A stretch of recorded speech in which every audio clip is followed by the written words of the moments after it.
Buenos días a todos. Vamos a continuar con el Congreso. En esta mesa que voy a moderar, que tengo el placer de moderar una vez más, un año más estamos en este sitio tan emblemático. Bueno, primero también agradeceros a todos los que estéis aquí de forma presencial o siguiendo online vuestra asistencia.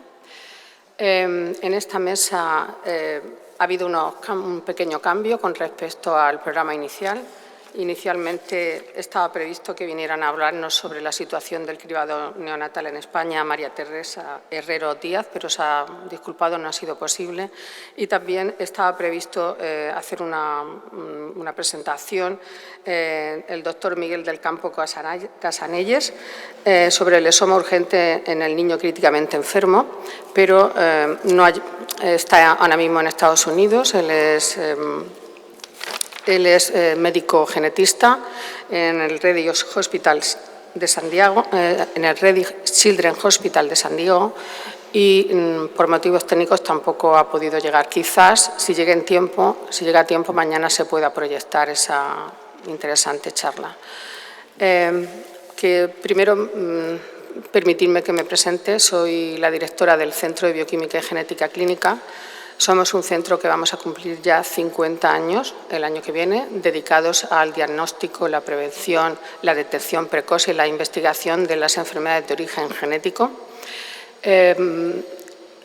Contamos con la tecnología necesaria para el diagnóstico de los distintos tipos de enfermedades, ya sea mediante pruebas citogenéticas para el diagnóstico de las enfermedades de anomalías provocadas por anomalías cromosómicas, o también de otra tecnología molecular y genómica para el diagnóstico de enfermedades producidas en alteraciones en la secuencia del ADN, y también pruebas bioquímicas para el diagnóstico de las enfermedades endocrino-metabólicas. En nuestro centro se lleva a cabo el programa de cribado neonatal. Me hubiera gustado mucho que esta mañana se hubiera hablado sobre eso, pero ya ha mencionado Juan Carrión en la inauguración sobre este programa. Nosotros es cierto que somos de las comunidades autónomas que más enfermedades se detectan, pero tenemos pendiente la inclusión de 3 enfermedades más, que es la hiperplasia suprarrenal congénita, la atrofia muscular espinal y la inmunodeficiencia combinada grave, que esperamos poder incorporarlas en breve.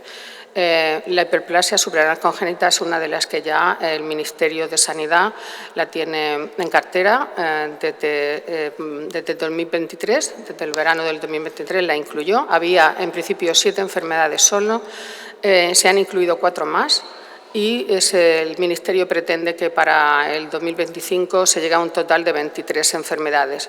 Como sabéis, no hay equidad en cuanto al número de enfermedades que están incluidas en los programas en las distintas comunidades autónomas, y eso es una reivindicación y es muy importante que haya equidad y que se puedan diagnosticar el máximo número posible, puesto que se dispone de la tecnología. El diagnóstico, el programa de cribado neonatal es uno de los programas fundamentales en prevención secundaria de salud pública, porque vamos a poder, el objetivo es diagnosticar la enfermedad antes de que se manifieste, de que manifiesten los síntomas, con lo cual con un tratamiento adecuado, una intervención sanitaria adecuada, vamos a evitar que se manifieste la enfermedad, que incluso en algunos casos puede ser grave y llegar a conducir a la muerte del niño o del recién nacido. Es por ello que aquí vuelvo a reivindicar la necesidad de la equidad en cuanto a las pruebas del cribado neonatal a nivel de toda España. Incluso a nivel europeo. A nivel europeo también hay diferencias. En Italia, por ejemplo, se diagnostican 49 enfermedades y en Reino Unido solo 9, o así. Bueno, también quiero reivindicar o aprovechar para reivindicar la especialidad de genética clínica, que todavía en España somos el único país europeo que no la tiene reconocida. Tener esta especialidad, que esperamos que en realidad sea en breve, esperamos que se apruebe en breve, pues es un grave perjuicio para muchos pacientes, porque puede producirse, al no tener una formación reglada, adecuada, los profesionales sanitarios que nos dedicamos o se van a dedicar a la atención de los pacientes, tanto a nivel clínico como a nivel de laboratorio, pues puede producirle una demora a los pacientes en cuanto a obtener un diagnóstico, puesto que no puede estar claramente o bien indicada el estudio o que las pruebas que se realicen no sean de calidad o que las personas que interpreten las variantes genéticas o esos estudios se tengan que hacer los informes no estén debidamente cualificados y se produzcan errores, con lo cual esto afecta a la seguridad del paciente. También a que no haya equidad en todo el territorio, puesto que hay regiones que sí que cuentan con centros con personal cualificado y en otras regiones o hospitales que no lo cuentan. Entonces, eso lo que tenemos que tender es a lo que el lema que este año ha puesto Federo, lo he visto esta mañana en la prensa, que es caminar juntos por la equidad en el diagnóstico y en el acceso al tratamiento. Y, por supuesto, en esta equidad en el diagnóstico debe de hacerse siempre de una manera multidisciplinar, implicando a las distintas especialidades, no solo a la parte o los que nos dedicamos a la genética.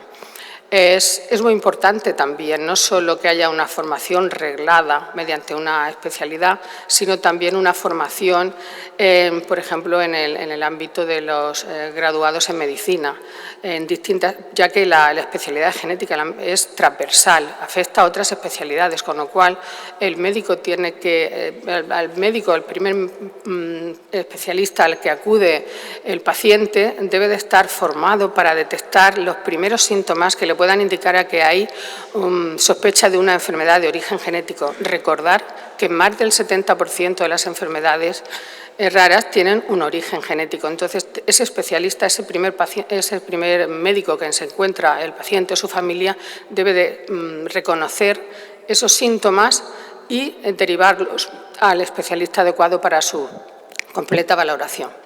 Con lo cual, es necesario la especialidad y la formación también en el ámbito sanitario en la genética. La genética en los últimos años ha tenido una evolución espectacular, no solo por el desarrollo de nuevas tecnologías y el abaratamiento de los mismos, sino también en el conocimiento de la etiopatogenia de las enfermedades de origen genético. Y por ello, la genética está cada vez más introducida en la práctica clínica médica. Bueno, y creo que no me quiero enrollar más. Solo vamos a hacer, la primera persona que va a intervenir es la doctora Belén Pérez González. Vamos a alterar un poco el orden de la mesa. El testimonio va a ir después por Andrés Román, porque primero nos va a hablar la doctora Belén Pérez, que es catedrática de Bioquímica y Biología Molecular de la Universidad Autónoma de Madrid. Es investigadora del Centro de Biología Molecular en la línea de investigación Medicina Translacional en errores innatos del metabolismo y otras enfermedades genéticas raras, jefa de unidad del Centro de Investigación de Biomédica en Red de Enfermedades Raras, el CIBERER, y de la unidad del Instituto de Investigación Biomédica IDIOPAZ. Directora adjunta del Centro de Diagnóstico de Enfermedades Moleculares y coordinadora de la Unidad de Genética Molecular del CEDEN, y actualmente es también presidenta de la Asociación de Genética Humana y asesora del Ministerio de Sanidad en Genética. Y nos va a hablar sobre la enfermedad, sobre la detección de la L-aminoácido aromático descarboxilasa AGAZ-DC. A continuación de ella será el testimonio y ella tiene mucha prisa, se tiene que marchar a Madrid, o sea que le vamos a hacer unas pocas preguntas y se marcha. Gracias.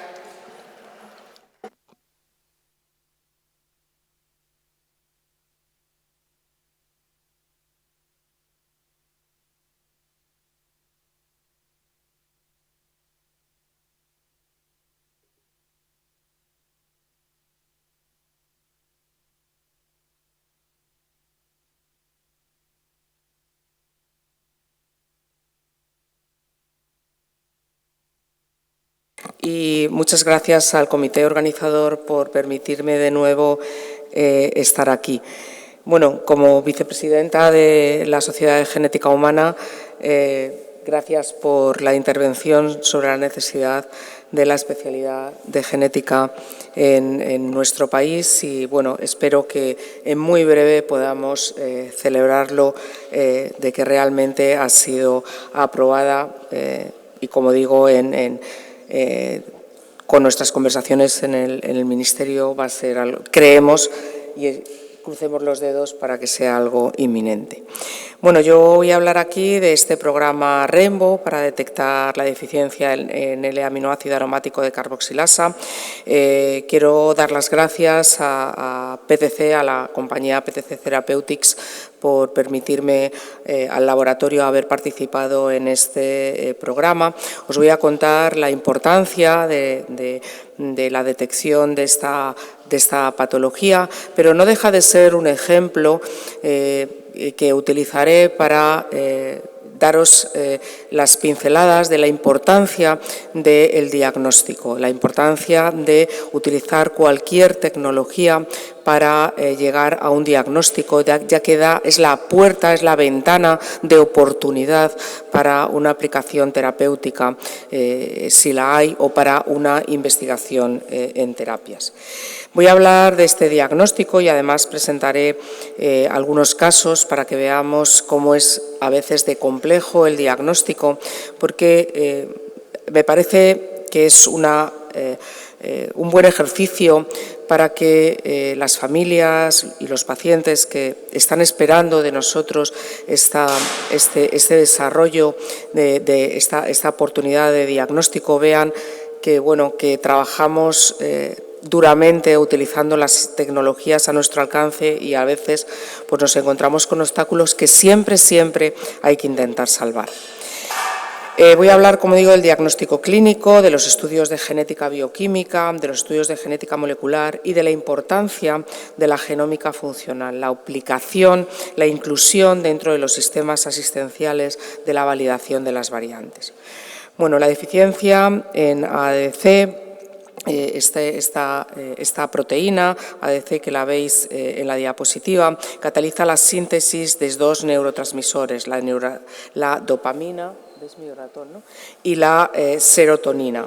Entonces, variantes en este gen van a no tener dopamina y serotonina y algunas otras catecolaminas. Entonces, esto provoca una disfunción motora, problemas de conducta y disautonomía y en muchos casos con las terapias actuales los pacientes no responden bien, en este caso no responden al tratamiento con levodopa porque no pueden sintetizar dopamina y no hay respuesta buena a ninguno de los tratamientos. Es una enfermedad autosómica recesiva, es decir, los progenitores son portadores de cada una de las variantes. Se han descrito pues, más de 300 variantes distribuidas a lo largo de todo el gen, la mayoría de cambio de aminoácido. Hay una variante muy frecuente de affectal splicing que está asociada a un fenotipo severo en la población de Taiwán y bueno, en la bibliografía hay pues, cerca de 400 pacientes. Es una proteína como la que veis aquí. Es un homodímero, es decir, son dos subunidades idénticas unidas de 309 residuos que tienen un cofactor que se llama PLP.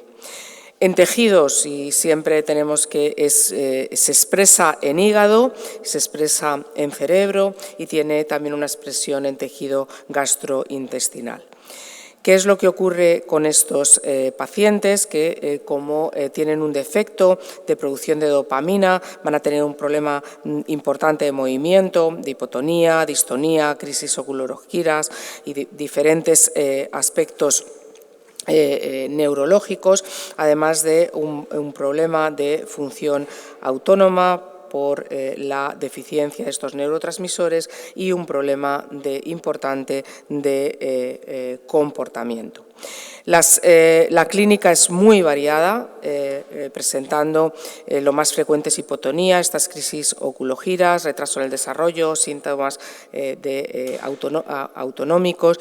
La intensidad es variable, suele ser dependiente de las variantes que se encuentren, de ahí que es también muy importante tener una evaluación del efecto de las variantes. Y aquí tenéis bueno, pues los aspectos clínicos más importantes en una serie de 52 casos y como veis bueno, pues, hay diferentes manifestaciones. Tenéis algunas de las manifestaciones en los niños, como el niño sano pues va a levantar la cabeza, se sienta, se mantiene en pie con unos datos de edad característicos y los niños con estas patologías no lo tienen. Yo tengo que decir que no soy médico y le pido disculpas a los médicos que están aquí, pero bueno, y cualquier consulta desde el punto de vista de genética médica, pues aquí hay compañeros que pueden resolver vuestras dudas. Yo soy genetista molecular y bueno, sí que cuando nosotros nos enfrentamos a un diagnóstico tenemos que saber que muchas de estas patologías, en este caso la deficiencia en decarboxilasa, va a tener una serie de síntomas que son solapantes con otras patologías y eso a la hora de evaluar los datos de secuenciación es muy importante. En este caso pues hay síntomas solapantes con la deficiencia en tirosina hidroxilasa, con la deficiencia en GTP-ciclohidrolasa, sepiasterina reductasa o el transportador de dopamina. Esto lo digo porque es importante, porque a veces se puede dar un diagnóstico por el solapamiento de los síntomas con una patología y que cuando detectas las variantes, que realmente es el proceso final del diagnóstico, pues te encuentras ante sorpresas. Y estas sorpresas, ¿por qué son importantes para el paciente y para el clínico que ve? Porque los tratamientos son muy diferentes. Os pongo el ejemplo, por ejemplo, la deficiencia en GTP-ciclohidrolasa, que se confunde a veces con la deficiencia en AADC, que van a poder tener un tratamiento con el cofactor tetrahidrobiopterina, bueno, la sepiasterina. En otros casos, como la deficiencia en TH, pues también tienen otra serie de tratamientos. Con lo cual, aunque los síntomas coincidan, la etiqueta final del diagnóstico es siempre molecular. En el caso de la deficiencia en AADC hay diferencias en cuanto a la frecuencia de la presencia de estas patologías y sí que es muy frecuente en Taiwán. Hay un efecto fundador de esta variante que he dicho anteriormente y hay muchos casos. Esto ha servido pues para tener una cohorte importante en el que estudiar el diagnóstico clínico y la evaluación terapéutica. Por lo tanto, esta deficiencia, que como he indicado anteriormente es diferente la frecuencia en la población pediátrica, hace pensar que hay un número de casos que están sin diagnóstico, que puede haberse confundido los síntomas, no haber llegado a un dato o un laboratorio de genética o que realmente se hayan utilizado tecnologías que no hayan dado con las variantes patogénicas en DDC porque no se ha utilizado la tecnología adecuada. Con lo cual se piensa que puede estar infradiagnosticada y es un hándicap, es un problema porque ahora mismo esta patología tiene una terapia muy efectiva. Espero que posteriormente con el testimonio del padre de una niña pues se ratifique la importancia que ha sido el diagnóstico y la aplicación terapéutica. Como digo, actualmente hay una terapia génica. Es una terapia génica. ¿Qué es lo que hace la terapia génica? Lo que se hace es que se introduce el gen, que en este caso es el gen DDC, en un vector. Suelen ser vectores virales porque tienen que atravesar las membranas. Estos vectores virales son seguros y eficientes en dejar el gen en las células de los pacientes para que se produzca la proteína que les falta y mejore su sintomatología. Es una terapia curativa, una terapia avanzada.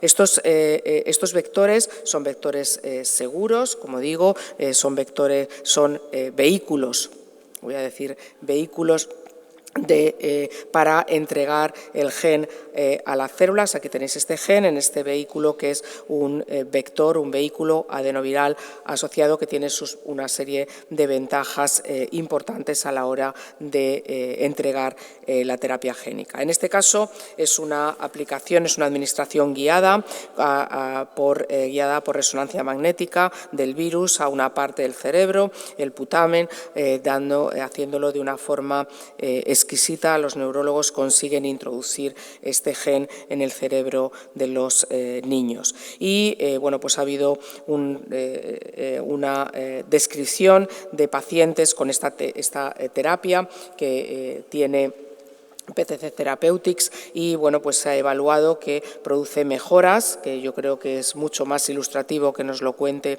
el padre de uno de estos niños, mejoras y realmente tiene una... Está indicado para el tratamiento con una edad determinada y tiene una vida de actividad bastante elevada. No voy a entrar en los signos porque no me da tiempo, pero bueno, hay una detección de la actividad en cerebro, de la actividad AADC, cuando se introduce esta terapia y bueno, pues se ha visto que se produce esta dopamina en más de 5 años, incluso hasta 7 años después de la administración, con lo cual para estas terapias también lo solicitan las familias, que sea lo menos repetitiva para poder olvidarse durante el mayor tiempo posible de entrar en los hospitales. Entonces, ¿qué es lo que ocurre? Que hay que diagnosticar a los pacientes, hay que tener un diagnóstico, hay que llegar a tener el gen detectado para que puedan entrar en esta posibilidad terapéutica para y para cualquier otra patología. Este es el enfoque que nosotros hacemos en el centro de diagnóstico. Nosotros trabajamos en screening neonatal, hacemos la confirmación del screening neonatal y diagnosticamos genéticamente.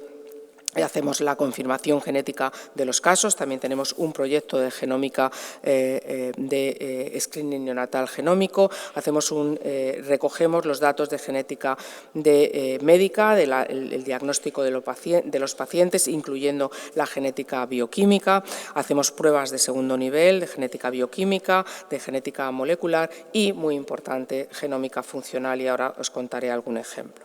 ¿Cómo se diagnostican estos casos de AADC? Pues la primera parte, os he contado toda la parte sintomatológica. Yo creo que lo que es importante es que estemos conectados y muy bien conectados entre las personas, los médicos, los clínicos que ven a los pacientes, se le ilumine la posibilidad de que sea una deficiencia en AADC.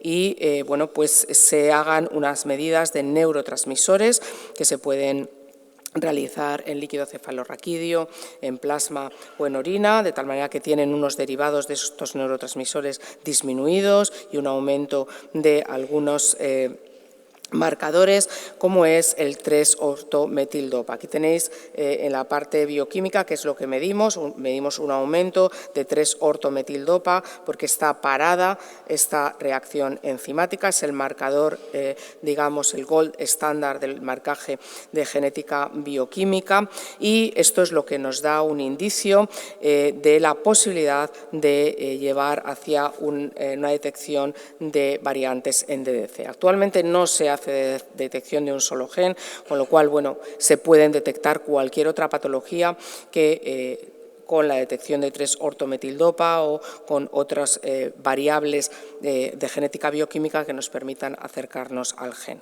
Con lo cual, tras el análisis de este metabolito, que se puede además medir en sangre, en papel, en los niños, tanto sintomáticos como asintomáticos. De hecho, bueno, pues en Galicia están introduciendo en el cribado neonatal la posibilidad de detectar el 3-ortometildopa para detectarlo en los primeros días de vida. Tras eso podemos pasar a un análisis del gen, también podemos hacer una medida de la actividad enzimática en sangre. Esta actividad viene del hígado, por eso os he contado que se expresa en hígado, y bueno, pues determinar la posibilidad de que haya una deficiencia. Pues este es el programa Rainbow. Este es el programa Rainbow que trata de analizar en muestras de plasma y sangre seca el 3-ortometildopa. Están incluidos el Sant Joan de Déu, nuestro laboratorio, el CEDEN y el servicio de metabólicas en Santiago. También se pueden analizar otras metabolitos en orina, como indicado, hay pruebas genéticas de actividad enzimática y medida de neurotransmisores. Este es el díptico del programa Rainbow. Si alguien que esté presente, algún neurólogo o algún médico tiene la sospecha de que puede tener una deficiencia en DDC, pues no tiene más que pedirnos este sobre en el cual se le dan todas las instrucciones para recoger la sangre en papel. Y os voy a contar un caso para que veáis lo complicado que es a veces diagnosticar a los pacientes, un caso que aún no tenemos totalmente resuelto y que nos preocupa. Nosotros en el Centro de Diagnóstico de Enfermedades Moleculares tenemos que decir que los pacientes son únicos y además tenemos una serie retrospectiva muy importante y cuando aparece un nuevo gen, un nuevo gen siempre relacionado con enfermedades metabólicas, somos expertos en eso, pues podemos ir a la serie histórica. Este es el caso de un niño con 5 meses que debuta con estas características similares a una deficiencia en DDC. Pues el caso tiene una actividad de DDC en sangre disminuida, se le hace 3-ortometildopa, también lo tiene alterado, su progenitor paterno lo tiene normal, como le corresponde a un portador, la madre tiene una actividad enzimática ligeramente inferior y está a la espera de la posibilidad de terapia génica.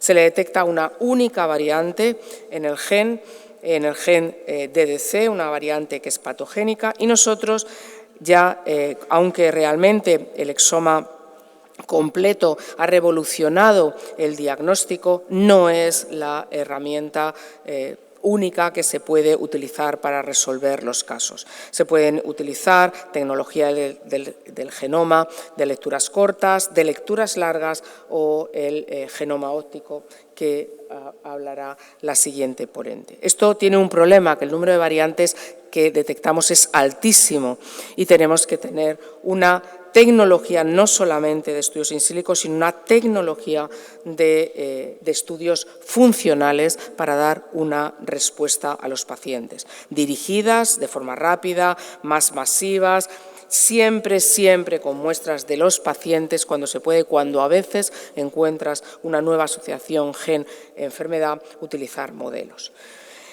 Cuando nosotros utilizamos una de estas tecnologías, pues nos encontramos 2 variantes raras fuera de la región codificante.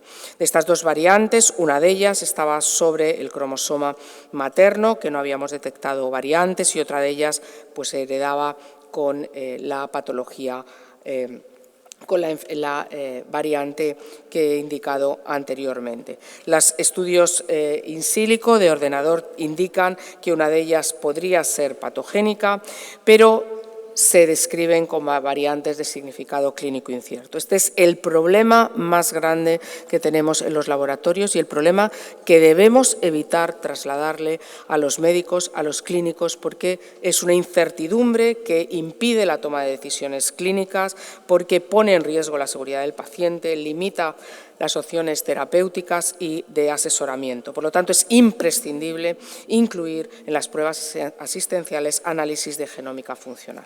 Y ahora mismo, con el nuevo proyecto de medicina personalizada del 24, hay un paquete de trabajo solo dedicado a validar este tipo de variantes. Y aquí, pues hemos hecho un estudio de esas variantes que detectamos, un estudio rápido en el laboratorio, no nos ha dado información todavía y tenemos que hacer más estudios adicionales para resolverlo. Todavía estamos en proceso de continuar. Pero ¿qué es lo que quiero transmitir? Hasta que no logremos saber qué es lo que le pasa al paciente, no debemos de parar.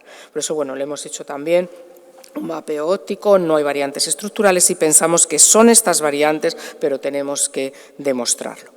Os voy a contar otros 2 casos que llegaron al laboratorio de una forma rápida, que habían detectado una única variante. 2 minutos más, por favor. Sí. Venga, una única variante, utilizamos estas tecnologías y pudimos demostrar que no eran deficiencias en AADC. En este último caso pudimos ver la estructura de la detección de una variante estructural por secuenciación de lecturas largas y proponer que realmente es, además del gen DDC que en uno de los alelos se elimina, también elimina unos genes implicados con otros genes que podrían dar la respuesta a ese autismo. Hay muchos casos en la literatura con solo una variante en DDC, como ocurre en otras patologías. Hay que empeñarse en buscarlas y demostrar la deficiencia. Con lo cual, estas son las conclusiones.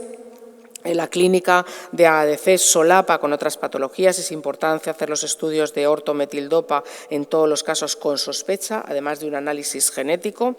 La resolución de los casos complejos es necesario aplicar todas las tecnologías genómicas disponibles y es crucial hacer estudios funcionales rápidos en las muestras de los pacientes para guiar las decisiones clínicas y terapéuticas. Y bueno, este es el grupo, el Centro de Diagnóstico de Enfermedades Moleculares. Lleva muchos años trabajando en cribado neonatal. De hecho, me voy rápidamente a Madrid porque hoy hay la presentación de una película que ilustra la importancia de detectar neonatalmente los casos y el grupo de investigación. Muchas gracias.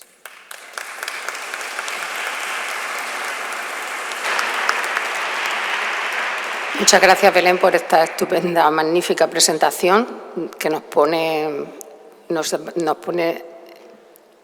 nos evidencia lo complicado que es a veces hacer un diagnóstico genético y lo importante de llegar a un diagnóstico acertado para poder hacer un tratamiento, si existe. No solo, bueno, aquí a los pacientes, a las familias, no hay que decirles la importancia de ponerle un nombre a su enfermedad, porque eso es no solo para tener ya el nombre, sino para saber el pronóstico, para poder acceder al tratamiento, incluso a ensayos clínicos, y no repercute solo en la paciente, sino en la familia. Es importante la prevención, el diagnóstico de aquellos miembros de la familia que pueden ser portadores sanos de la enfermedad y pueden transmitirla, a las que se le podría ofrecer el adecuado asesoramiento genético y reproductivo.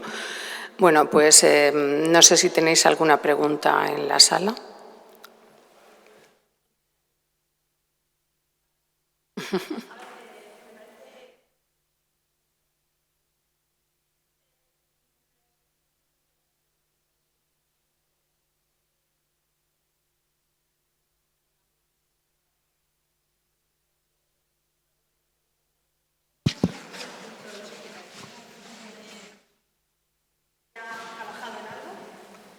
La pregunta es cómo encajáis vuestro trabajo en el laboratorio para hacer ensayos funcionales en la práctica clínica, porque se está viendo que es largo, ya tú misma lo has demostrado, entonces eso lo tenéis ya encajado en un hospital, funciona con una petición, ¿tenéis algo pensado? Gracias. Nosotros trabajamos, bueno, estamos en la estrategia genómica funcional en el CIBER, lo estamos implementando para que haya una forma rápida. Nosotros, como centro de diagnóstico, recibimos esas solicitudes y esas peticiones. Ahora mismo es un proyecto de investigación, tanto del CIBER como la nueva financiación a través del programa de medicina personalizada para aportar evidencias para empezar a introducirlo en los centros hospitalarios que en general siempre tienen asociados grupos de investigación y grupos no solamente de investigación, sino de asistencia que pueden realizar esos ensayos.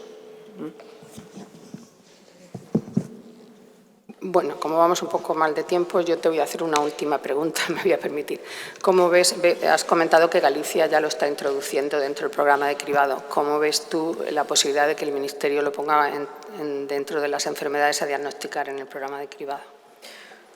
Bueno, yo creo que se necesitan todavía evidencias de detección de casos positivos y casos negativos. Necesitamos tener una evidencia ahora mismo de sensibilidad y eficiencia en la detección y bueno, lo que se está haciendo es intentar avanzar para dar todos esos datos de evidencia para que se pueda incluir ese nuevo biomarcador. Pero bueno, dado la velocidad del Ministerio, yo siempre digo que no es un problema de detección, es un problema de informe. Muchas de las patologías se ven en la carrera de masas y no se permite el Ministerio, no lo permite informar el Ministerio. Entonces, dado cómo va la velocidad del Ministerio a introducir cosas que ya se ven en la carrera de masas, pues imagínate cuando tengamos que meter otra carrera. Pero bueno, no cejaremos, miro a Cristóbal porque él es el responsable, lleva esta parte del Rainbow y bueno, no cejaremos de dar evidencias para ir aumentando esta detección. En cualquier caso, el cribado genómico está ya llamando a la puerta, hay un proyecto ya de PMP en el que estamos incluidos muchos laboratorios para dar evidencia en la detección de las patologías por pruebas genéticas. Es una pena que no podamos hablar más sobre el cribado genómico hoy. Daría para otra charla. Por favor, ¿podrías acompañarnos, Andrés Román? Aquí. No te veía. Gracias, Andrés. A contarnos su testimonio sobre una hija.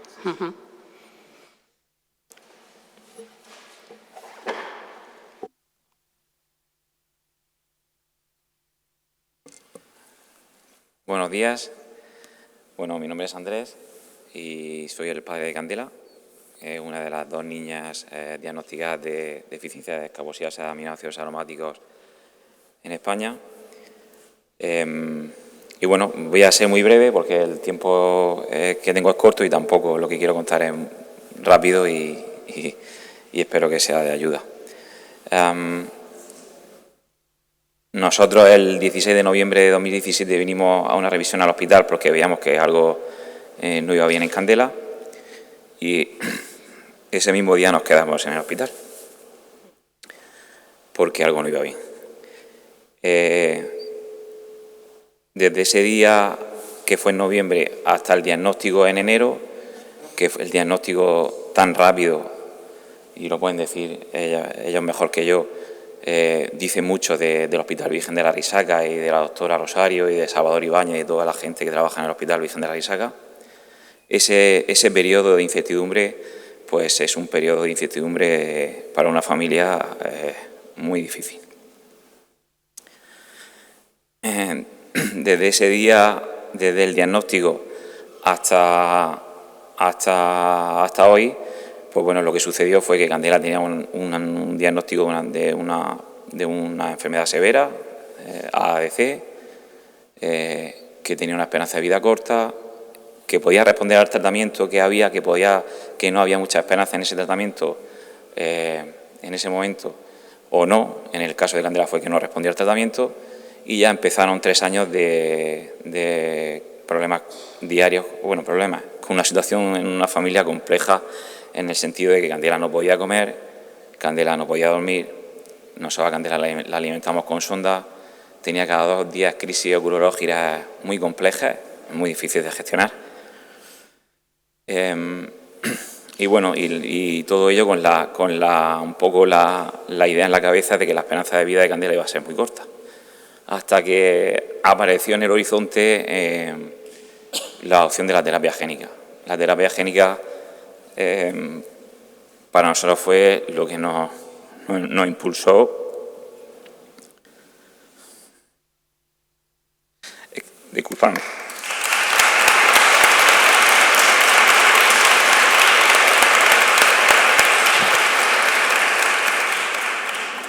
Disculpadme.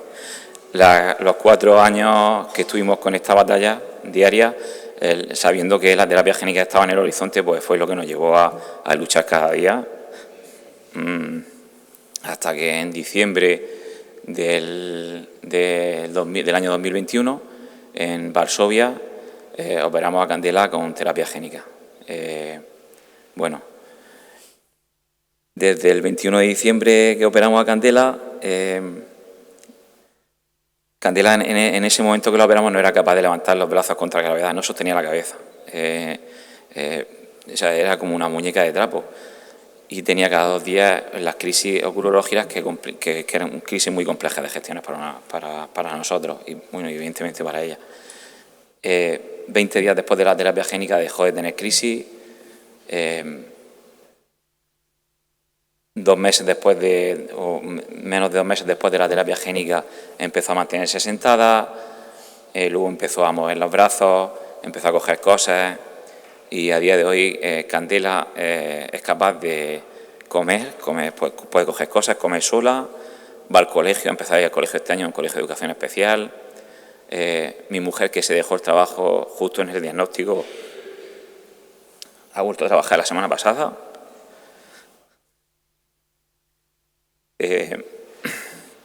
Y lo más importante, Candela, antes de la terapia, era una niña que solo tenía, era una queja continua. La deficiencia de dopamina y serotonina, como bien sabéis, afecta al estado de ánimo, afecta al bienestar diario, a la calidad de vida, y ella se quejaba continuamente, no podíamos salir de casa, no podía.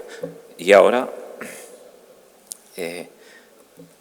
lo hace todo riéndose, todo. Va al colegio con ilusión, trabaja todos los días con logopedas, estimuladores, fisios, todos los días, pero lo hace todo con energía y con ilusión. Y aunque no pueda expresarlo, yo estoy, o parezca que no, yo estoy, nosotros, su mujer, esa es mi mujer, su hermano y yo, estamos súper felices con lo que ha sucedido en nuestra vida. Y bueno, pues es todo esto para decir que gracias al trabajo vuestro de la gente de investigación, de los hospitales, de la Fundación Columbus, que nos ayudó a poder acceder a la terapia, a este tipo de congresos y sobre todo reivindicando la investigación y el trabajo diario, pues gracias a eso nosotros tenemos, o mi hija tiene una oportunidad de vida. Y pues bueno, pues reivindicar desde mi rol de papel del padre de una niña con una enfermedad rara, pues eso, la inversión en la investigación, el trabajo y el trabajo que hacéis todos los días y bueno, pues poco más que añadir. Ahí he explicado un poco lo que hemos vivido.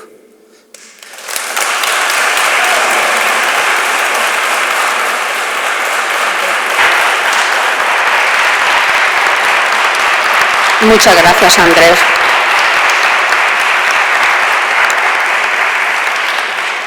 Ya se puede, esta terapia ya está posible en España para los pacientes. Cuando él pudo acceder, todavía no estaba, pero ahora ya hay centros que lo están haciendo. Muchísimas gracias por compartir con nosotros tu experiencia y tus sentimientos. La verdad que en este caso nos alegramos mucho de que sí que tu hija haya podido acceder a esta terapia y que, bueno, que es el fruto, el resultado de mucho trabajo detrás de investigación, tanto para el diagnóstico como para el tratamiento. Bueno, nada, y que todo haya mejorado la calidad de vida de toda la familia. Nos alegramos mucho. Bueno, Belén se nos va. Buen viaje, muchas gracias por participar en la mesa. Y bueno, vamos a pasar a la siguiente charla, que es vamos a cambiar un poco de enfermedad, son las enfermedades de impronta, que nos va a hablar la doctora Mari Carmen Martínez Romero, que ella es doctora en biología, realizó su tesis doctoral sobre la displasia ectodérmica hipodrótica. Trabaja como facultativo en nuestro centro de laboratorio de genética clínica, en el laboratorio de molecular y genómica. Es profesora, además, asociada de esta universidad, de la UCAM, miembro del Grupo de Investigación en Pediatría del Instituto Murciano de Investigación Biosanitaria Pascual Parrilla y del CIBERER. Colabora en la elaboración del Catálogo Común de Pruebas Genéticas en el Sistema Nacional de Salud y en el proyecto UNICAS, impulsado por el Hospital Sandeu. Y bueno, sin más, adelante, Mari Carmen. Hola. A ver, bueno, en primer lugar quiero agradecer a los organizadores que me hayan invitado a participar en este evento. Agradecer también a la doctora López Expósito por su presentación. Yo voy a hablar de las enfermedades de impronta. Perdonad un momento que vea cómo es el paso. Vale. ¿Para atrás? Vale, disculpad. Bueno, decir que Se está oyendo mucho todo lo que hemos avanzado en las técnicas de secuenciación masiva y de las técnicas de secuenciación de tercera generación. Por lo tanto, creo que es el momento de plantearnos un nuevo objetivo, que es intentar rendir más con el diagnóstico de estas enfermedades, las enfermedades de impronta, que como veremos a continuación no suceden por una alteración en la propia secuencia del ADN, sino que hay alteraciones bioquímicas y moleculares responsables del fenotipo de estos pacientes. Sabemos que el desarrollo y el mantenimiento de un organismo está dirigido por el hecho de que hay genes que se expresan y otros que se apagan en momentos y lugares estratégicos. La expresión de estos genes mediado por factores ambientales, por los factores propios celulares, es lo que se conoce como epigenética. Esto ya lo describió Waddington y, bueno, asombrado por el hecho de que a partir de un mismo genoma seamos capaces, o sea, el organismo capaz de dirigir el desarrollo de un fenotipo tan variado como todas las células, órganos y sistemas de nuestro organismo. Este mismo sistema epigenético es el que es responsable de las enfermedades de impronta.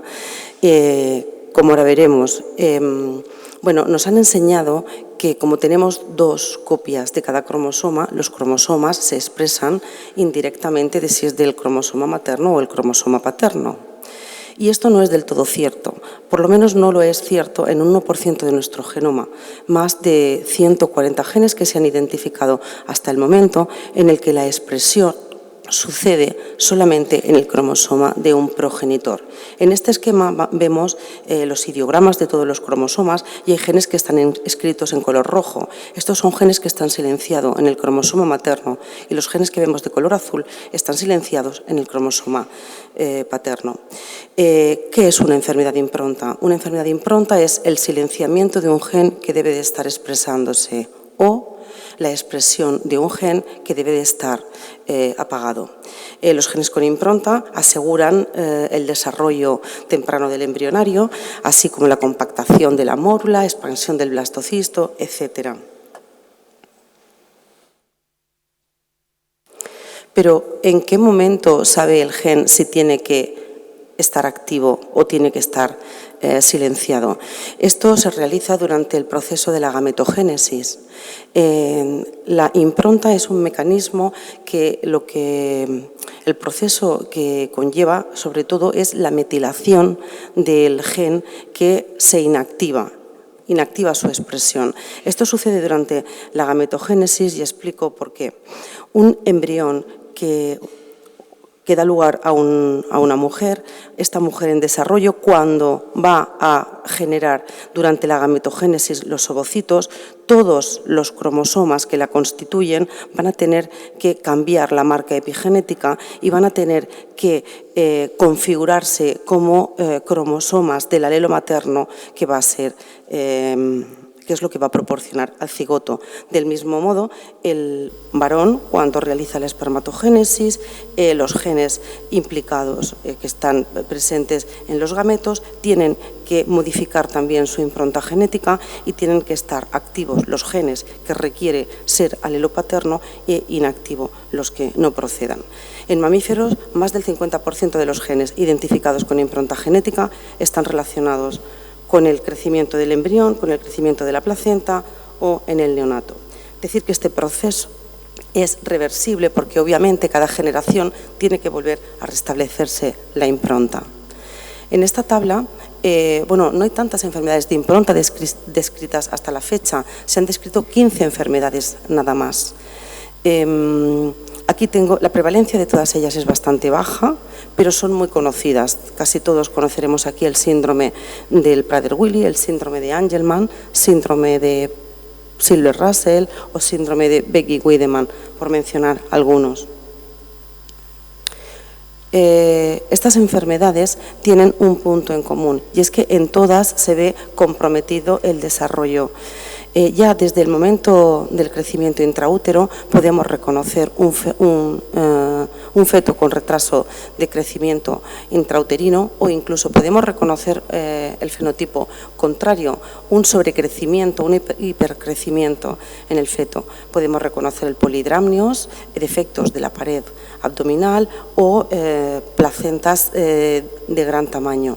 Posteriormente, durante el desarrollo de ese individuo, vamos a ver que tiene alteraciones en el neurodesarrollo, tiene alteraciones endocrinas y metabólicas, hipotonía, problemas de alimentación, mayor riesgo de desarrollar tumores y alteraciones del sistema esquelético. ¿Cuáles son los mecanismos epigenéticos que pueden cambiar la expresión de los genes? Son 3 y los vamos a describir brevemente. La metilación directa del ADN, las modificaciones de las histonas y la presencia de ARN no codificante. La metilación directa del ADN sucede en las regiones promotoras del gen, en unos lugares denominados islas CPG. Cuando estas islas CPG están metiladas, el gen que tiene a continuación está silenciado. Por el contrario, si esta isla CPG está desmetilada, el gen queda libre para su expresión. En el caso de las enzimas que modifican las modificaciones de las histonas, sabemos que las histonas son las proteínas sobre las que se rodea el ADN. Cuando las histonas están acetiladas, la cromatina cambia su conformación y queda como más laxa y más receptiva a los factores de transcripción. Sin embargo, cuando las histonas están desacetiladas, la conformación de la cromatina cambia, no está accesible la expresión del gen que contiene. Hay diferentes tipos de modificaciones de las histonas, pero he contado la más relevante.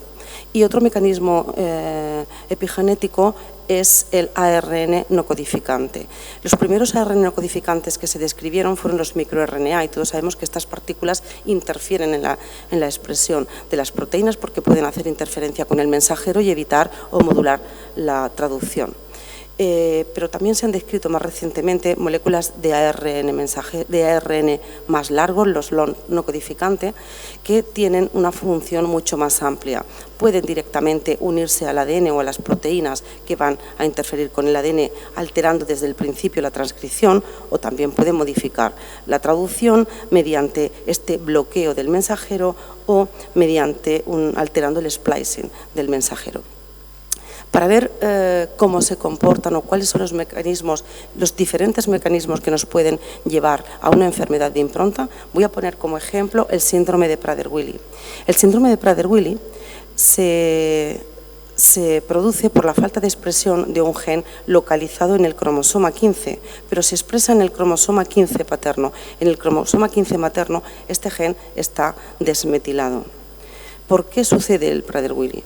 Pues en el 70% de los casos directamente hay una delección que pierde la secuencia del gen. En un 20-25% de los casos el paciente tiene 2 cromosomas del mismo progenitor, en este caso 2 cromosomas de origen materno, y como el cromosoma en la madre está en el cromosoma materno, este gen está inactivo, pues no se expresa, volvemos a tener la deficiencia del gen. En otras circunstancias, el paciente tiene un cromosoma materno y otro cromosoma paterno, pero el que tiene paterno tiene el gen inactivado. A esto se le conoce como epimutación. Y bueno, en un número de casos mucho menores, pues también puede haber una alteración en la secuencia que codifica el gen. Y estos son 4 mecanismos epigenéticos diferentes que dan lugar al mismo síndrome. Esto nos condiciona totalmente el método de estudio, el abordaje molecular de esta enfermedad. ¿Cómo se realiza? Hay 2 niveles de estudio para hacer el diagnóstico molecular de las enfermedades de impronta. Lo primero es sospechar dónde está la alteración, porque hay enfermedades de impronta como el Prader-Willi y la mayoría de ellas que pueden tener diferentes bases moleculares. En estos casos, la herramienta de elección, la técnica de elección sería el MLPA de metilación. El MS-MLPA es una técnica que nos va a permitir diagnosticar simultáneamente todas las circunstancias.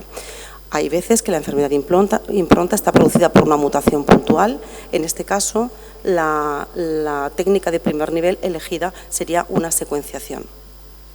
En el segundo nivel, por supuesto, tendremos que realizar los estudios de segregación para confirmar la alteración y nos basaremos en otras técnicas como el análisis de microsatélites, cariotipo molecular, etcétera. Y, por supuesto, cuando los resultados sean negativos, habrá que ampliar las sospechas diagnósticas a otras entidades que solapen clínicamente y recurriremos a técnicas pues, de NGS como paneles o exoma. En el Centro de Bioquímica durante los últimos 10 años se ha confirmado molecularmente una enfermedad de impronta en 64 casos. Es importante tener un diagnóstico molecular preciso porque mejora, como sabemos, el pronóstico y también nos proporciona la posibilidad de dar un asesoramiento o hacer un asesoramiento genético más adecuado. Como primer nivel se estudia siempre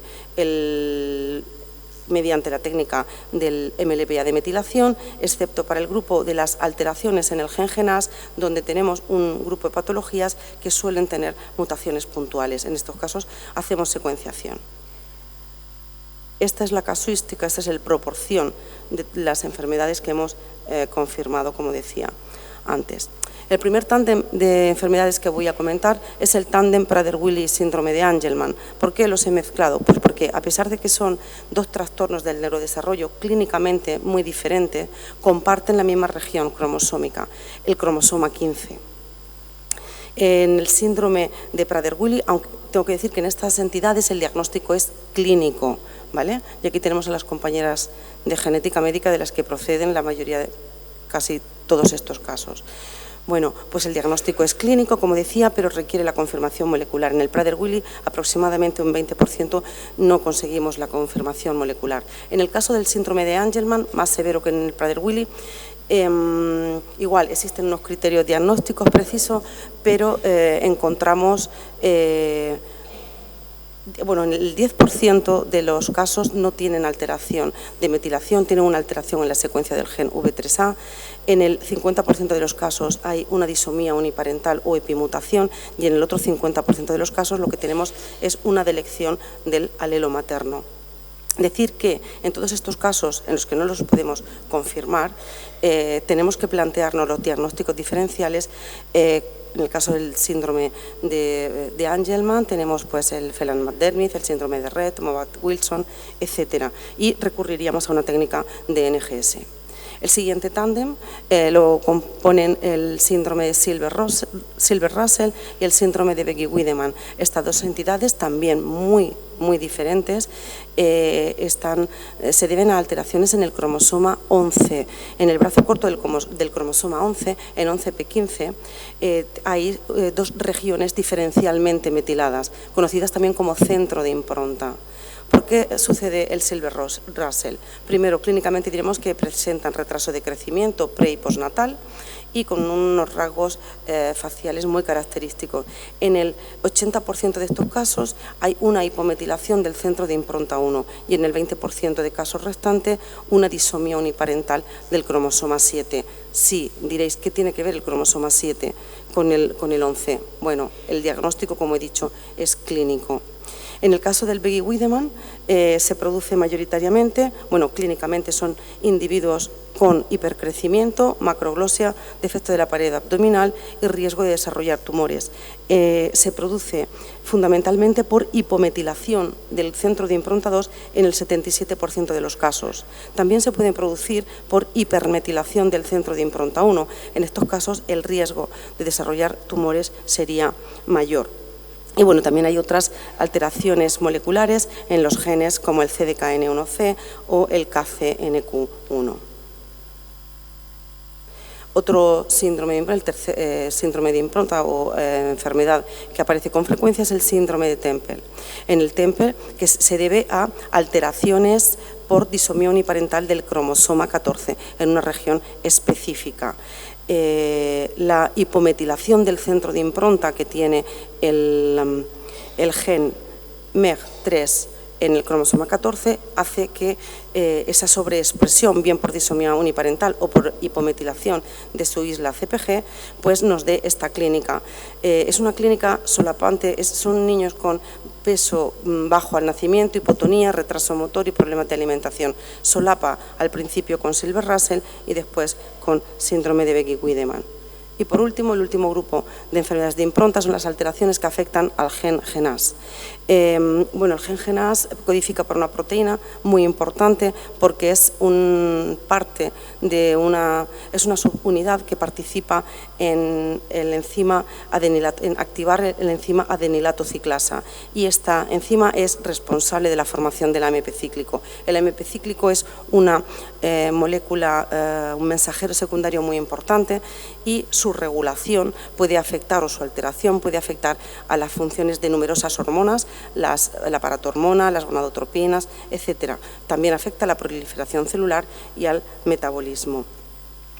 ¿Qué implica una alteración en GNAS? Pues dos manifestaciones fenotípicas, las más frecuentes son el pseudohipoparatiroidismo, que se representa como una resistencia a múltiples hormonas, y bueno, está caracterizado por hipocalcemia e hiperfosfatemia, esto debido a la resistencia a la paratormona.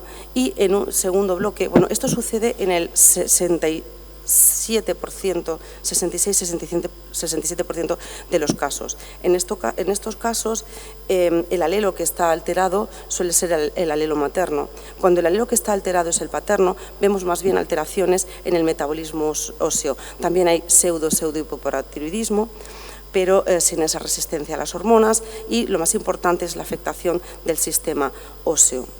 Se afecta la estructura y la función del hueso, así como hay una mayor susceptibilidad a fracturas. Pero ¿qué vemos? Que en la desregulación del GNAS se puede desregular tanto por mutaciones puntuales como por defectos de metilación. Cuando se desregula por causas moleculares, por alteraciones en la secuencia del gen, y el alelo que tiene la mutación es el alelo materno, el paciente va a presentar un pseudohipoparatiroidismo tipo 1A. En este caso, fenotípicamente, los van a discriminar nuestros clínicos porque presentan osteodistrofia hereditaria de Albrecht, caracterizado por pues un acortamiento del cuarto-quinto metacarpo, baja talla, osificaciones ectópicas, etc. Cuando la mutación está en el alelo paterno, entonces se van a producir ese pseudohipoparatiroidismo y alteraciones óseas como la heteroplasia ósea progresiva. También tenemos aquí un paciente que presentó una displasia fibrosa, lo que pasa que en este caso era mosaico, osteoma cutis, etcétera. Pero los defectos de metilación también están presentes en GNAS. En el 70% de los pacientes afectados por pseudohipoparatiroidismo 1B presentan un defecto de metilación en los dos dominios del gen GNAS. Presentan hipermetilación del centro de impronta 1 y hipermetilación del segundo centro de impronta, que es el materno. Clínicamente, estos pacientes tienen obesidad de inicio temprano, macrocefalia relativa y elevada estatura. También hay que decir que este defecto de metilación, como se produce solamente en el individuo que está afectado, es una alteración esporádica, no tiene riesgo de recurrencia. Pero tenemos otro pseudohipoparatiroidismo, que es el familiar. En este caso sucede lo mismo, un defecto de metilación en GNAS. ¿Pero qué sucede en este caso? Que está originado por delecciones de un gen, el gen STX16, que está localizado aguas abajo del dominio regulador de GNAS. Y también sucede una cosa, para que suceda el pseudohipoparatiroidismo 1B, tiene que estar regulado el centro de impronta. En este árbol familiar, en esta mamá, tenemos la delección, pero no está alterado el centro regulador de la impronta. Sin embargo, de sus 4 hijos, en 3 de ellos, además de tener la delección del gen, presenta una hipometilación o alteración del dominio de la impronta. 3 de ellos. Por lo tanto, estos pacientes, sus hijos sí que tienen la clínica del pseudohipoparatiroidismo, pero la madre no. Por lo tanto, estas, sobre todo las chicas en este caso, son las que tienen el riesgo de transmitir la enfermedad, no el varón. El tratamiento en estas enfermedades siempre es sintomático, en la diabetes neonatal transitoria, insulina, hormonas de crecimiento, etcétera. Y es cierto que no siempre es tan satisfactorio como los pacientes, los clínicos quisieran. Pero se están desarrollando también terapias, fármacos epigenéticos que regulan la actividad de estos genes. ¿Qué fármacos son? Bueno, el primer grupo de fármacos, porque tengo que reducir bastante, son fármacos que regulan la remodelación de la cromatina, que hacen que la cromatina no esté compactada y esté accesible a la expresión. Hay fármacos como la 5-azacitidina o la decitabina que intentan desactivar o que se vuelvan a expresar los alelos paternos, por ejemplo, en el gen V3A del síndrome de Angelman y también en algunas patologías como en el síndrome de Wege-Wiedemann. El problema de estos fármacos es que no son específicos y su administración puede, además, dar lugar a la expresión de otros genes que no están relacionados con la enfermedad, con los consiguientes efectos secundarios. De las terapias epigenéticas más avanzadas en el tratamiento de las enfermedades de impronta, tenemos el tratamiento con antagonistas de los ARN no codificantes. En el caso del Angelman, que la copia, el cromosoma paterno está silenciado, cuando tenemos una persona con una enfermedad, un síndrome de Angelman, reactivar este gen podría ser una solución. Bueno, pues en el caso de esta patología, este gen es silenciado por un transcrito que es el V3A ATS.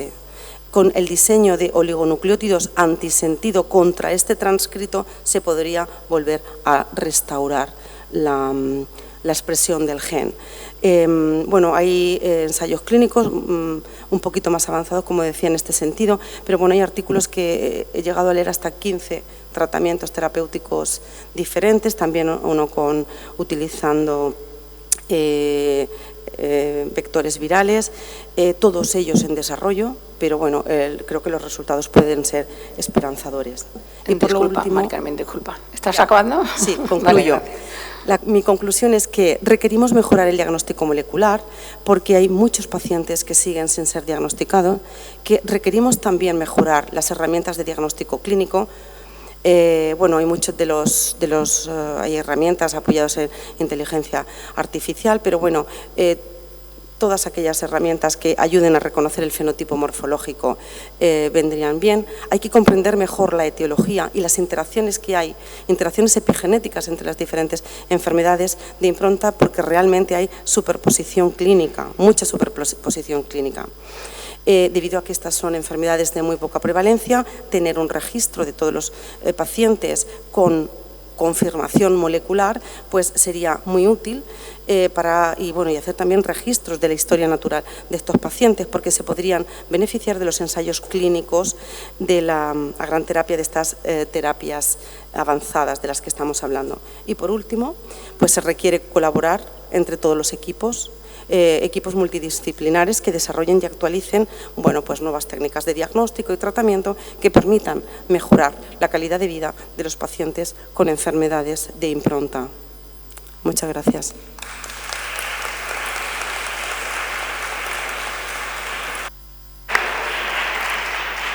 Gracias, Mari Carmen, por la excelente presentación, que una vez más pone en evidencia la complejidad de las enfermedades y del origen de las enfermedades genéticas, que en este caso, en este tipo de enfermedades, están producidas por alteraciones en la expresión del ADN sin que haya un cambio en la secuencia del ADN, con lo cual hay que aplicar tecnología específica para ello. Es importante, por lo tanto, tener claro un buen diagnóstico, una buena sospecha para saber qué tecnología utilizar.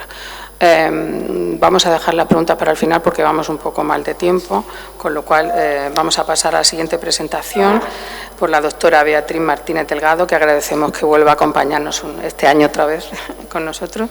Ella se formó en el Departamento de Genética de la Fundación Jiménez Díaz y en el Instituto Nacional del Cáncer de Estados Unidos.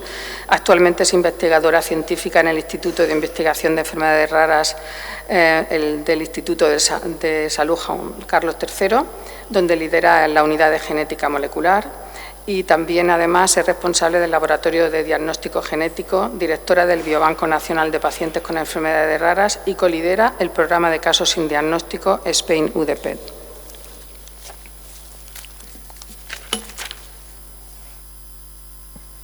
Bueno, buenos días. Buenos días a todos. Y lo primero, quiero agradecer la invitación a participar en el Congreso, a la UCAM y a DGENES, por supuesto. Y bueno, para presentar lo que voy a presentar hoy, que es la aplicación de una nueva tecnología, que es el mapeo óptico del genoma, o genoma óptico, como se conoce, que hemos estado aplicando prácticamente en este último año para intentar mejorar el diagnóstico en el programa de casos sin diagnóstico Spain UDP, ¿no?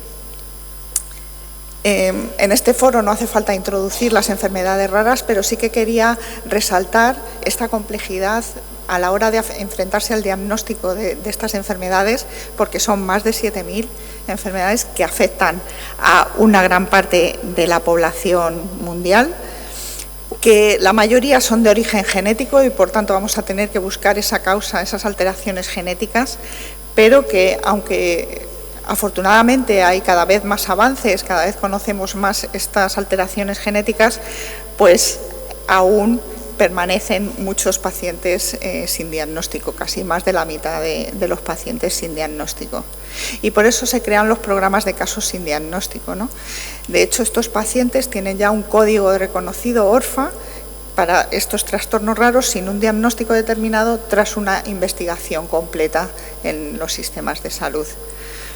Concretamente, yo trabajo en el programa Spain UDP, que es un programa institucional del Instituto de Salud Carlos III, que es de ámbito nacional y es desarrollado en el Instituto de Investigación de Enfermedades Raras desde Madrid. Participa un grupo multidisciplinar y lo que se trata es precisamente eso, de dar respuesta a los pacientes y familias afectadas por estas enfermedades en las que no se ha podido llegar al diagnóstico. ¿A través de qué? De análisis genómicos principalmente para buscar esa causa genética y también la colaboración internacional para intentar buscar pacientes similares, ¿no? Para ello participamos en iniciativas sobre todo europeas como SOLV-RD o el programa nuevo europeo de enfermedades raras, HERDERA, y también en las redes internacionales de casos sin diagnóstico, ¿no? Una vez que los casos que entran en el programa van a ir pasando por diferentes fases, desde una revisión de toda la información clínica que haya, luego una fase de análisis donde se realizan esas pruebas genéticas, un fenotipado exhaustivo, etcétera.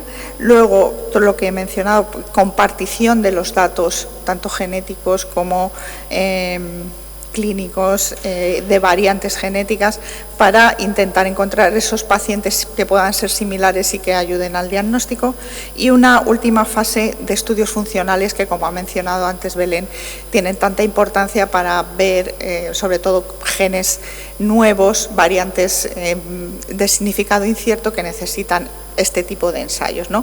Todo ello con la finalidad, por supuesto, de llegar al diagnóstico genético. En nuestro programa abordamos diferentes estrategias de análisis genómico.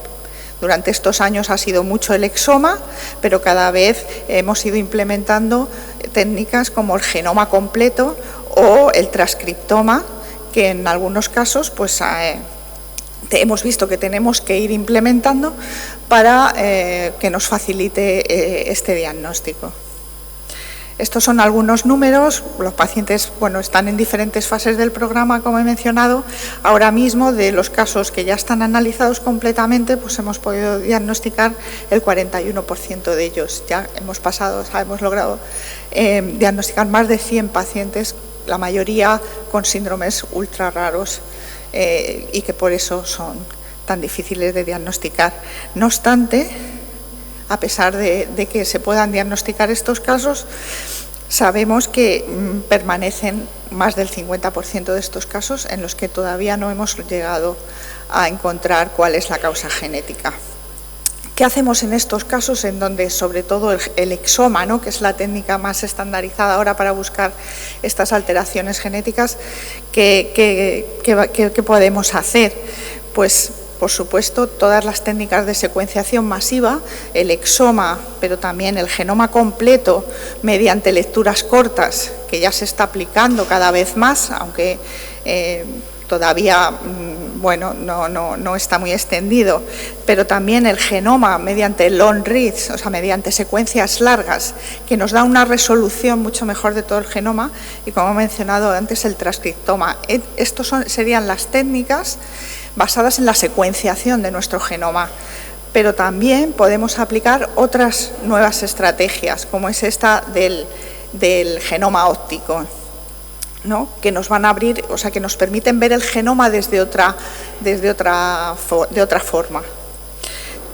También hay otras estrategias nuevas como transómicas, proteómica, epigenómica, etcétera, que ya desde luego en el ámbito clínico pues está mucho más restringido, pero ahí están para facilitar este diagnóstico, y los estudios funcionales que en el programa por supuesto están implementados para desarrollar nuevos modelos, incluso de modelos animales como Drosophila para algunos de estos casos desconocidos.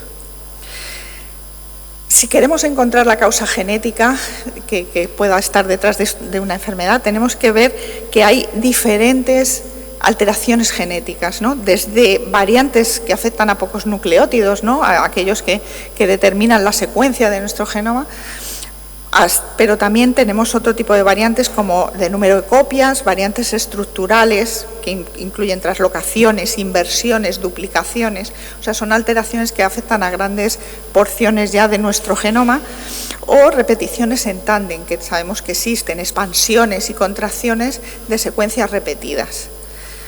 Hasta ahora el exoma nos ha permitido ver las alteraciones prácticamente en aquellas variantes que afectan a muy pocos nucleótidos, o como mucho un poco captar algunas variantes de número de copias, ¿no? Ganancias y pérdidas. El genoma, mediante lecturas cortas, ya nos permite ver un poco más, nos permite identificar algunas variantes estructurales, pero con mucha menos definición, o sea, con no mucha definición, ¿no?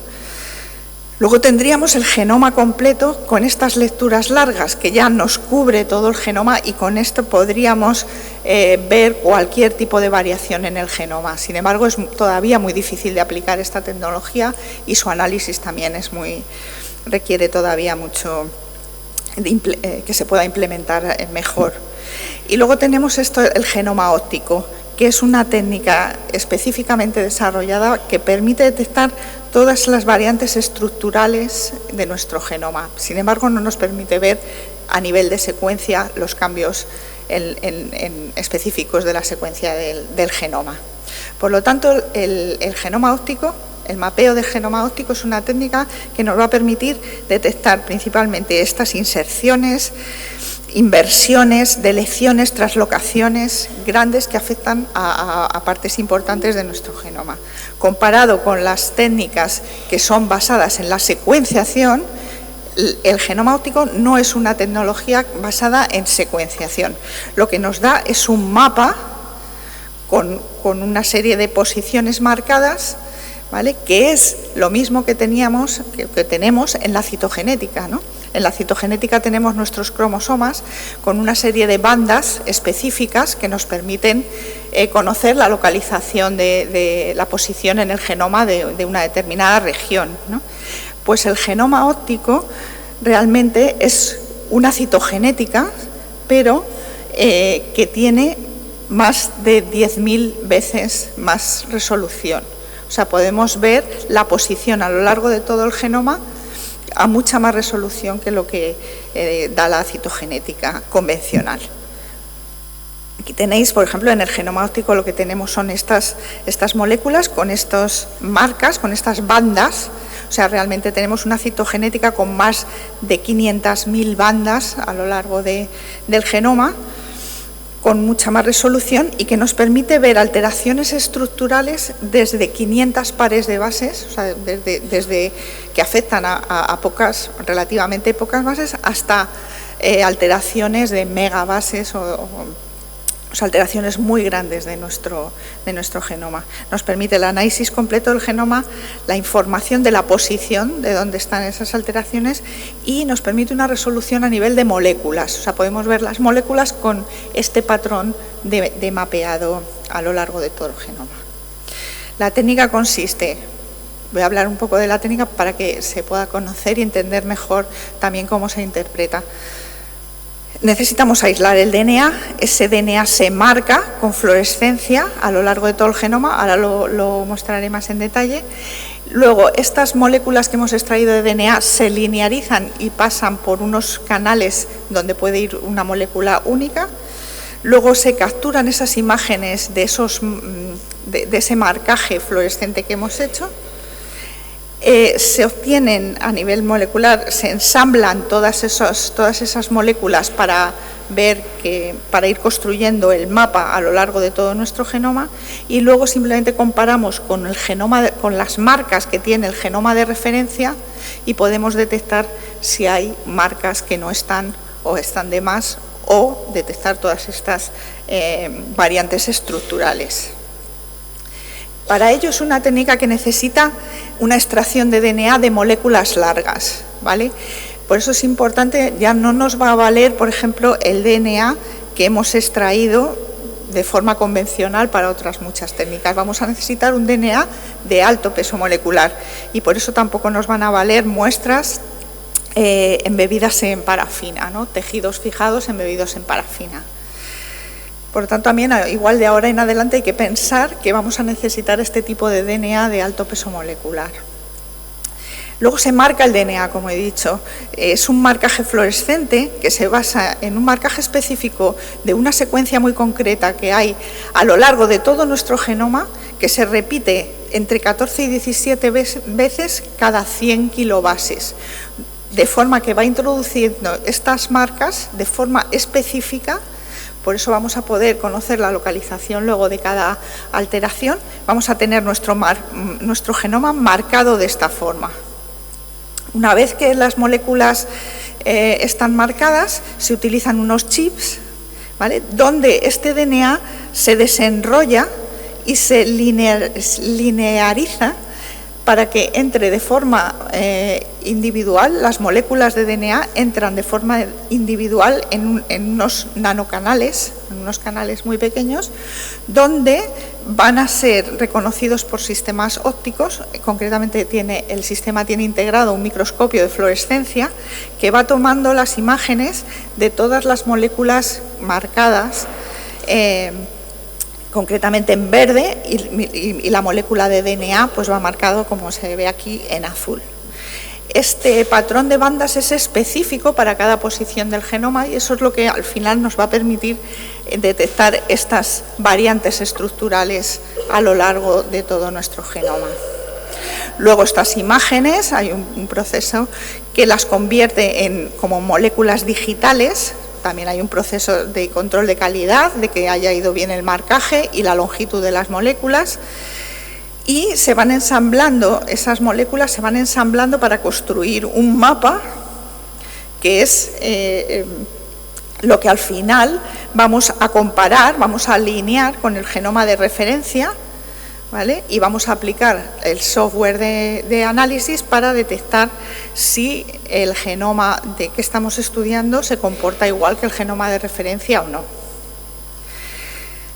El genoma óptico, obtenemos gráficos, por ejemplo, como este, en el que está representado todo nuestro genoma, en el que podemos visualizar cada cromosoma en particular con sus bandas tradicionales, el bandeado cromosómico, y luego podemos ir viendo todas estas alteraciones, inserciones, deleciones, inversiones, translocaciones, ¿no?, en diferentes puntos de este gráfico, ¿no? Aquí, por ejemplo, se verían las translocaciones, en esta parte se verían ganancias o pérdidas de material, ¿vale?, o todas las variaciones estructurales a lo largo de todo nuestro genoma. Así, pues tenemos al final este tipo de gráficos donde, comparando con el genoma de referencia, podemos identificar si nuestro genoma ha cambiado en alguna posición de forma drástica, ¿no?, con todo este tipo de variación estructural.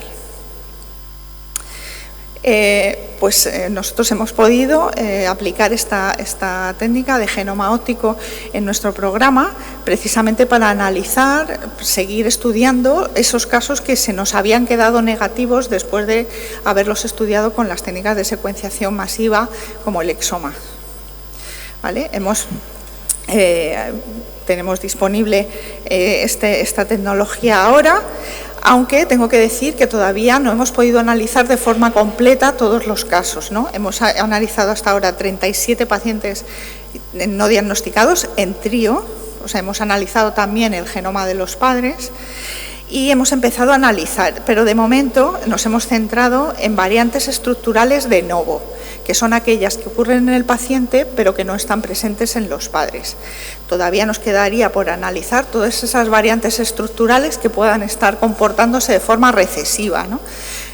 Solamente hemos empezado a analizar variantes de novo. Esas variantes de novo, ahora veréis, son muy infrecuentes, ¿no? Por lo tanto, si hay una, tenemos que ir a ver qué hay ahí porque puede ser la causa. Y de hecho, estas variantes estructurales de novo ya están empezando a ayudar a diagnosticar casos que antes no tenían diagnóstico. Y además nos están ayudando a ver que realmente la complejidad de nuestro genoma, porque algunas de ellas no afectan genes, pueden estar fuera de los genes, ¿no? En regiones no codificantes o en regiones reguladoras, y van a ser muy importantes para poder interpretar mejor cómo funciona nuestro genoma. Para que os hagáis una idea, si nosotros ahora analizamos nuestro genoma con y miramos las variantes estructurales que hay, tenemos miles de variantes estructurales, ¿vale? Aquí hay un ejemplo de un caso con más de 4.000 inserciones, más de 1.000 deleciones, inversiones, etcétera, ¿no? Pero, por ejemplo, si le podemos decir que nos vamos a quedar con variantes estructurales raras, que son aquellas que en principio no están por debajo del 1%, teniendo en cuenta una serie de controles que por ahora no son muchos, son 300 controles, pues ya podemos ver cómo se reduce el número de variaciones estructurales, ¿no? Veis que los números ya bajan mucho. Y esto quiere decir que hay muchas variantes frecuentes estructurales en nuestro genoma. Tenemos que ir a ver esas que son raras y, sobre todo, en el caso del análisis de estructurales de novo, aquellas que solo están en el paciente y no están en los padres. En este caso en concreto, por ejemplo, si filtramos con todas esas variantes que están en los padres pero no están en el paciente, nos quedamos ya simplemente con una variante. Esto es lo normal, lo normal es que haya una o ninguna, ¿vale? Por eso las variaciones estructurales de novo hay que poner atención en ellas porque nos pueden estar precisamente indicando esa causa que está solo en el paciente y que puede ser la causa de la enfermedad. En promedio, con los casos que nosotros hemos analizado hasta ahora, variantes estructurales habría más de 6.000, unas 6.000 variantes estructurales así de normal en cualquier genoma de los que hemos analizado, pero variantes estructurales raras ya estarían alrededor de 100, pero variantes estructurales de novo, pues estamos en eso, en 0, algo. Por eso nos hemos centrado en este tipo de análisis, ¿no? ¿Qué hemos obtenido? Hasta ahora, por ejemplo, de los 37 pacientes que hemos analizado, hemos podido resolver, hemos visto la causa con estas variantes estructurales en 3 de estos casos que consideramos ya que esa es la causa. Pero también tenemos otros 6 casos, un 16% más, en los que detectamos variantes estructurales de novo que tenemos que mirar si los genes a los que afecta pueden estar relacionados con la enfermedad o no. Estos serían los casos, veis que implican alteraciones como duplicaciones de segmentos genómicos bastante grandes, inserciones, deleciones, etcétera, ¿no? Que afectan a regiones grandes, que afectan a algunos genes, algunos asociados ya a enfermedad, otros no, y tenemos que seguir investigando en ellos. Pero para hoy quería mostraros precisamente dos de estos ejemplos. Dos de estos ejemplos que además reflejan lo que todavía nos queda por saber de la variación estructural de nuestro genoma y de la complejidad genética que pueden tener estos casos que ya de por sí son complejos porque siguen sin diagnóstico, ¿no? El primero de ellos es un caso, es una niña con un perfil, un fenotipo complejo, con rasgos dismórficos, con retraso global del desarrollo, discapacidad intelectual, epilepsia, retrasos también a nivel motor, conductuales, pero también pues otro tipo de alteraciones, o sea, un fenotipo realmente complejo. Cuando hicimos el exoma, secuenciamos el exoma no mostró ninguna variación que pudiera explicar la enfermedad.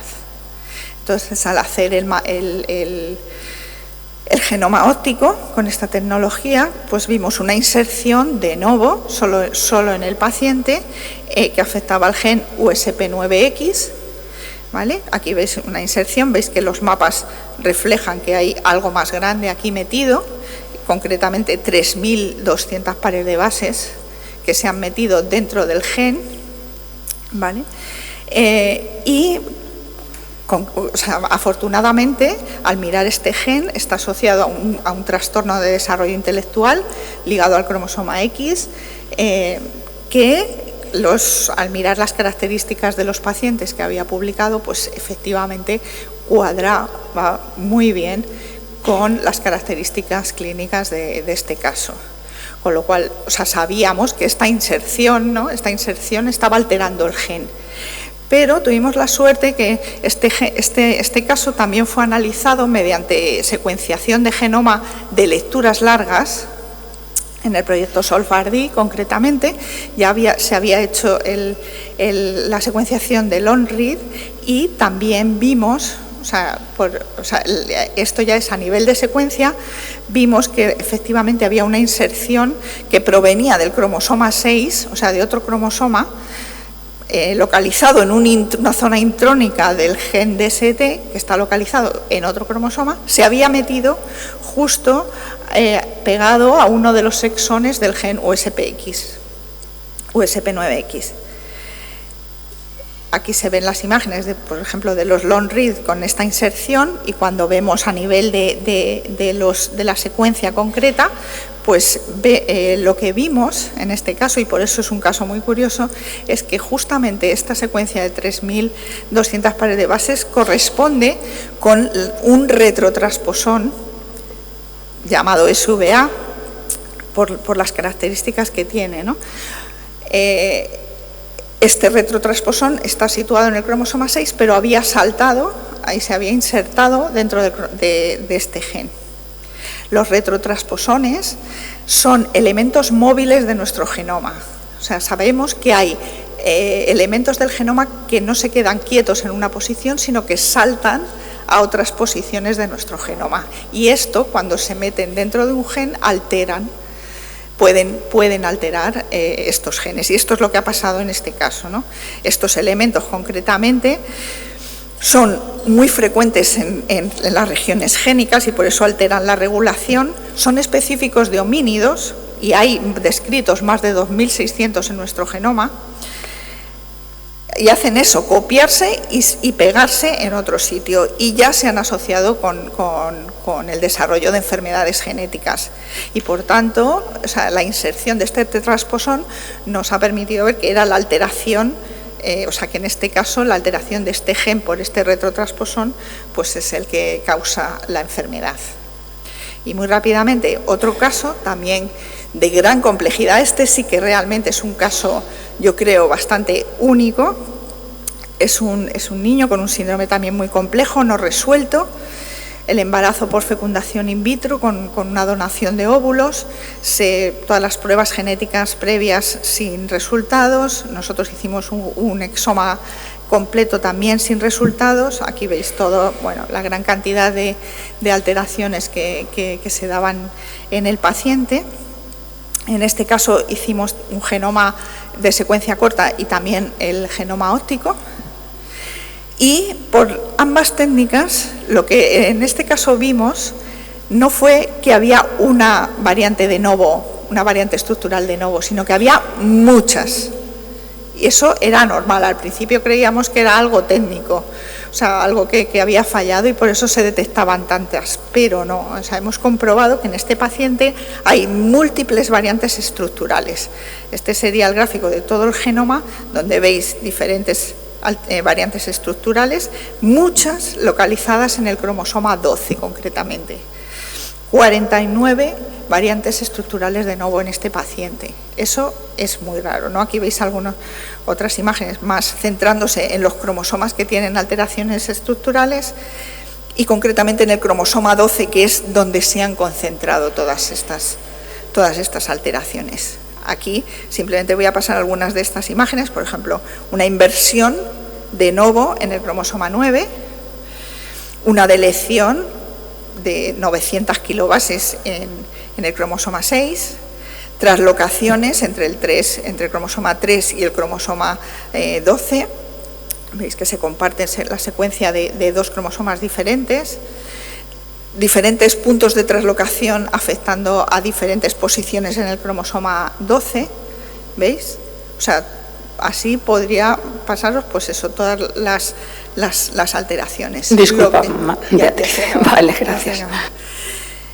Simplemente nos fijamos en los genes que se alteraban por estas traslocaciones y efectivamente había genes relacionados con diferentes síndromes como Coffin-Siris, el síndrome de discapacidad intelectual, el Lamb-Saffer síndrome, o sea que muchos de los genes de este caso estaban afectados y el fenotipo creemos que es el resultado de muchos síndromes en este caso. O sea, en este caso no habría un síndrome solo, sino que es un caso realmente complejo. Este fenómeno de que haya tantas variantes estructurales, tantas alteraciones en el genoma se llama cromotripsis, ¿no? Y se define así, ¿no? Son reordenamientos masivos que afectan a cromosomas concretos, ¿no? de nuestro genoma. Es un fenómeno muy frecuente en cáncer, pero muy raro en línea germinal, ¿vale? Pero hay casos descritos en línea germinal con este tipo de alteraciones por cromotripsis. Y lo que pensamos, hay diferentes mecanismos para explicar por qué sucede una cromotripsis. En este caso nos llamó la atención que precisamente el embarazo pasó por un proceso de FIV, por una donación de óvulos, y quizá en este proceso pueda haber pasado todo este fenómeno. O también podría ser que se ha descrito que en reordenamientos en gametos masculinos pues den lugar a este tipo de fenómeno.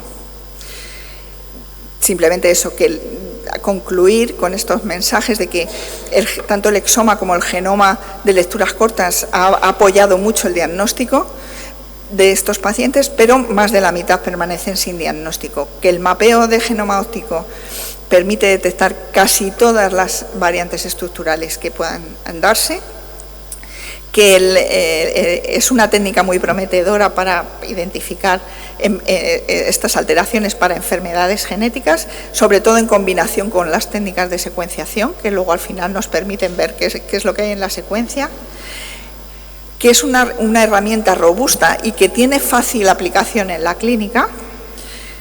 Y bueno, nuestros resultados que hasta el momento, pues al menos hemos podido identificar algunos de estos pacientes y que nos queda todavía por explorar más la causa de otros. Y sobre todo que las variantes estructurales complejas hay que sospecharlas, sobre todo en este tipo de síndromes que puedan ser más complejos. Y nada más, agradecer a todo el equipo de Spain UDP y a todos nuestros colaboradores.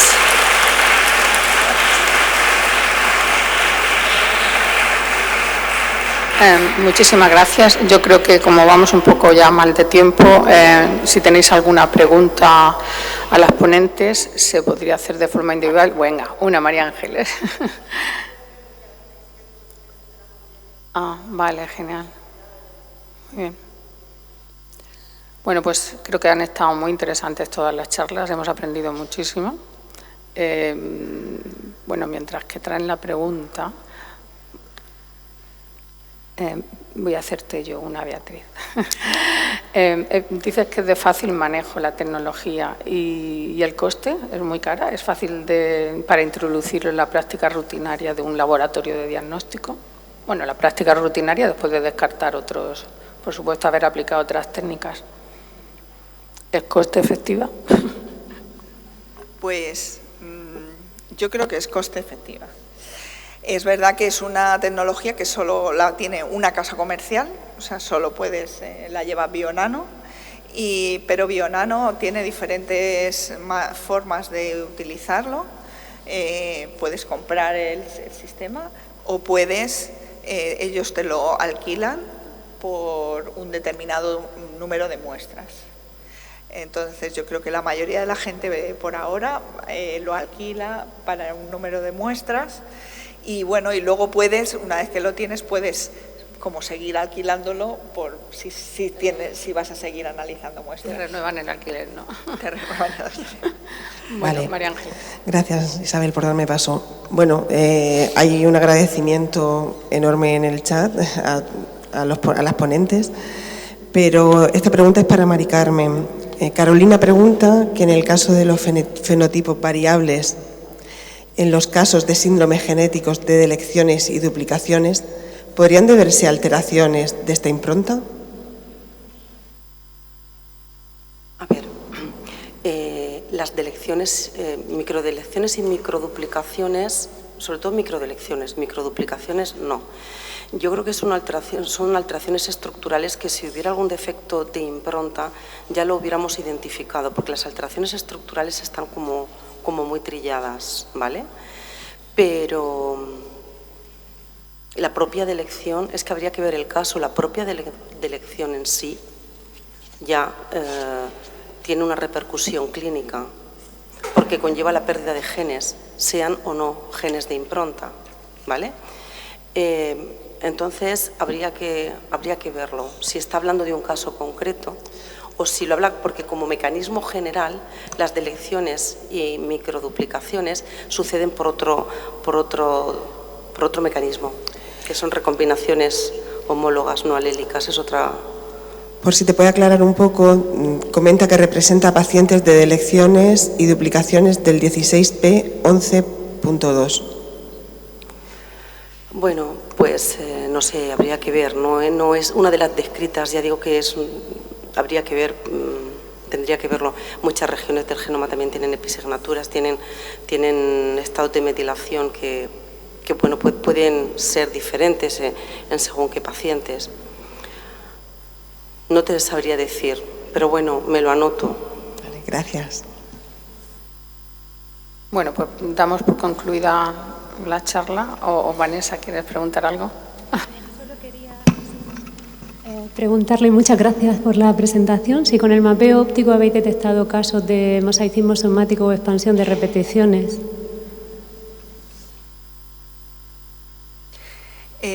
No hemos analizado ese detalle, pero expansión de repeticiones no tenemos, o sea, no hemos detectado de momento así ningún caso con expansiones. Y mosaicismo es que requiere un análisis más detallado. O sea, realmente los resultados que he mostrado son un análisis simplemente de variantes de novo, porque es lo que se recomienda, o sea, lo que tiene posibilidades de detectar fácil, porque de hecho muchos de estos síndromes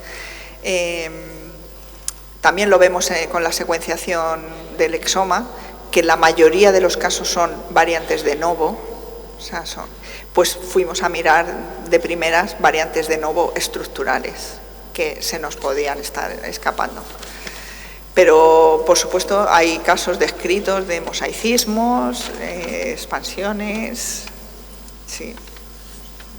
Muchas gracias. Bueno, gracias a todos. Damos paso a la siguiente mesa.